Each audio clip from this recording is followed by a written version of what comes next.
بسم اللہ الرحمن الرحیم۔ السلام علیکم دوستو آج کا ہمارا موضوع ہے ذریت آل ابو طالب میں حضرت امام حسن علیہ السلام کی اولادوں میں حضرت موسیٰ جون بن عبداللہ محض بن حسن مثنیٰ بن حضرت امام حسن علیہ السلام۔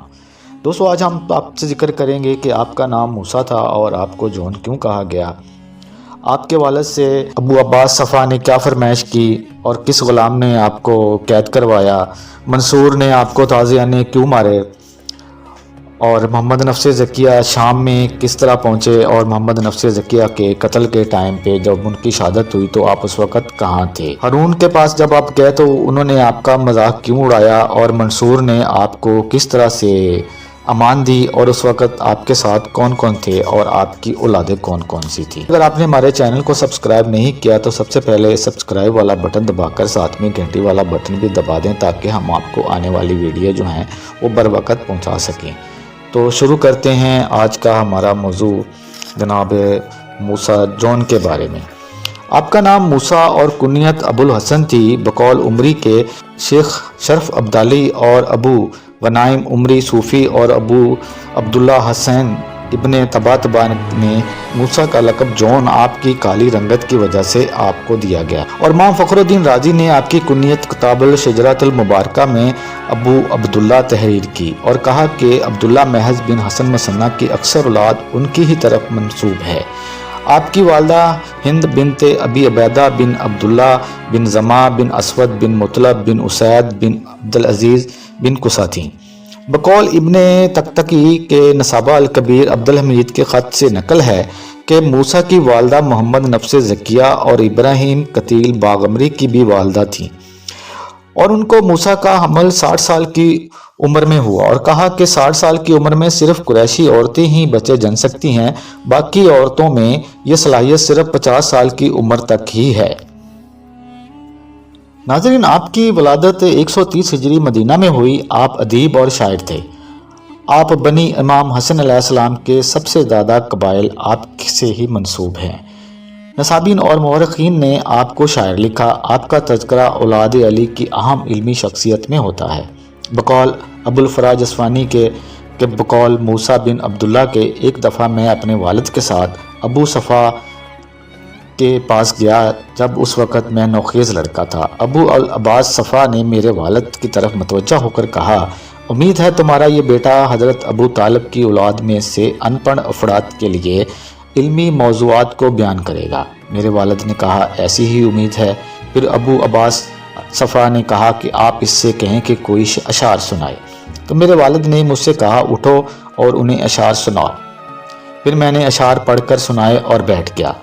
ابو عبداللہ بن موسیٰ ثانی نے اپنے والد سے اور انہوں نے اپنے والد سے روایت نقل کی کہ وہ موسیٰ جون بیان کرتے ہیں کہ جب ہم ربضہ میں پہنچے تو منصور نے میرے والد کو پیغام بھیجا کہ وہ میرے پاس اپنے لوگوں میں سے کسی کو بھیجیں، اور جان لو وہ شخص تمہارے پاس پھر لوٹ کر نہیں آئے گا۔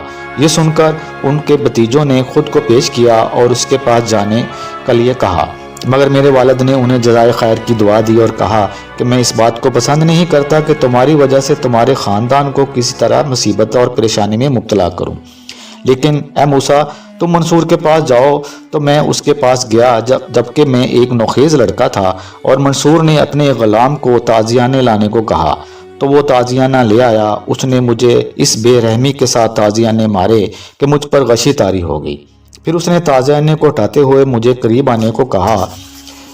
میں اس کے قریب ہوا تو اس نے کہا، تم جانتے ہو کہ یہ کیا ہے؟ میری طرف سے یہ فیض ہے، اور میں نے اپنے فیض کی سطور تم پر رقم کر دی ہے۔ اب میں اس فیض کو روک نہیں سکتا، اور خدا کی قسم اس فیض کے پیچھے موت ہے، یا تم اس سے چھٹکارا پانے کی کوشش کرو۔ یہ سن کر میں نے کہا، اے امیر، میں بے قصور ہوں، میرا اس امر سے کوئی تعلق نہیں۔ منصور نے کہا، اپنے دونوں بھائیوں کو میرے پاس لے آؤ۔ تو میں نے کہا کہ میں ریا بن عثمان کے پاس بھیج دوں گا، وہ جاسوس بھی مجھ پر مقرر کر دے گا۔ جب یہ میرے بھائیوں کو معلوم ہوئی تو وہ مجھ سے رابطہ نہ کریں گے۔ تو منصور ریا کو خط تحریر کیا کہ تم موسیٰ پر کوئی تسلط حاصل نہیں، اور پھر میں مدینے آ گیا اور وہاں ابن شام کے گھر میں آیا اور کئی مہینوں تک وہیں پر قیام کیا۔ ناظرین، مدائنی کے بقول ریا بن عثمان نے منصور عباسی کو خط تحریر کیا اور کہا کہ موسیٰ یہاں مدینے میں مقیم ہے اور تمہیں نقصان پہنچانے کی طاق میں ہے، اس کے پاس کچھ ایسی خبریں ہیں جس سے تمہیں سکون حاصل ہو۔ منصور نے رعا کو تحریر کیا کہ موسیٰ کو میرے پاس بھیج دو۔ جب یہ خبر محمد نفس زکیہ کو ملی تو انہوں نے خروج کر کے موسیٰ الجون کو ان کے جنگل سے آزاد کروایا، اور پھر محمد نفس زکیہ نے موسیٰ کو شام بھیج دیا کہ وہ وہاں لوگوں کو محمد نفس زکیہ کی بیعت کی طرف بلائیں، لیکن موسیٰ کے شام پہنچنے سے قبل ہی محمد نفس زکیہ شہید ہو گئے۔ بقول ابی فلاح اسفانی کے شبینہ شابانیہ کہتی ہیں کہ جب موسیٰ الجون شام سے بصرہ آئے تو بنو غیر میں میرے پاس آئے۔ میں نے ان کے لیے کھانا لانے کے لیے ایک شخص کو بھیجا، اور شخص نے بوجھ اٹھانے کے لیے غلام اجرت پر لیا۔ اس غلام نے ہی مخبری کر دی اور مولا گرفتار ہو گئے، اور بصرہ کے گورنر محمد سلیمان کو پیش کیا، جس نے انہیں منصور کے پاس بھیجا، اور اس نے انہیں 500 کوڑے مارے، اور یہ بھی بیان کیا گیا کہ آپ قید میں رہے حتیٰ کہ مہدی عباسی کے ایام خلافت میں آپ کو رہا کیا گیا، اور بعض دوسرے اقوال کے مطابق آپ مخفی ہو گئے یہاں تک کہ آپ کا انتقال ہو گیا۔ ناظرین، بقول یحییٰ نصابہ بدلی عقیقی کہ آپ بصرہ میں مخفی ہو گئے اور منصور نے آپ کو پکڑا اور معاف کر دیا۔ آپ کی زوجہ ام سلمہ بنت محمد بن طلحہ بن عبداللہ بن عبد الرحمن بن ابی بکر بن ابی قفا تھی۔ بقول ابن تکتکی کے انصات کے ساتھ یحییٰ بن حسن عبدالی کہ بقول اسماعیل بن یعقوب کے کہا عبداللہ بن موسیٰ الجون نے کہ ایک دن موسیٰ جون ہارون کے پاس گئے، اور جب وہاں سے نکلے تو آپ کے پاؤں چٹائی میں الجھ گئے اور آپ گر پڑے۔ یہ منظر دیکھ کر سپاہی اور خدام ہنسنے لگے، تو آپ نے کھڑے ہو کر ہارون سے کہا یہ کمزوری کی وجہ سے ہے، جو روزے کی وجہ سے طاری ہے، نشے کی وجہ سے نہیں۔ بقول ابن انبا آپ کی وفات سوقیہ میں ہوئی۔ مسعودی نے آپ کا ایک واقعہ ہارون رشید کے درمیان میں بیان فرمایا، مگر شک کیا جاتا ہے کہ یہ واقعہ یحییٰ بن عبداللہ محض سے متعلق ہو، جبکہ کتاب العمادۃ الطالب میں یہ رقم ہے کہ جب خلیفہ مہدی حج کے لیے آیا، کسی نے دوران طواف کہا کہ اگر آپ مجھے امان دے تو میں بتاؤں کہ موسیٰ الجون کہاں ہے۔ مہدی نے کہا تمہیں امان ہے، بتاؤ۔ تو اس شخص نے کہا کہ میں ہی موسیٰ الجون ہوں۔ مہدی نے کہا تمہارے ارد گرد آل ابی طالب سے کون کون ہیں؟ تو موسیٰ الجون نے کہا کہ یہ ہیں حسن بن زبیدہ، یہ ہیں موسیٰ ابن جعفر الکاظم سلام اللہ علیہ، یہ حسن بن عبداللہ بن عباس بن علی علیہ السلام، اور موسیٰ زندہ رہے ہارون رشید کے زمانے تک، یہاں تک کہ سوقیہ میں وفات پائی۔ عمادۃ الطالبین اور بعض نے کہا کہ آپ قتل کیے گئے۔ بقول شیخ عمری آپ کی 12 اولادیں تھیں، جن میں 9 بیٹیاں تھیں۔ نمبر 1 زینب، نمبر 2 ام کلثوم، نمبر 3 ختیجہ، رقیہ، صفیہ، ام حسن، طلیحہ، فاطمہ اور ملیحہ۔ بقول شیخ عمری آپ کے 3 فرزند تھے۔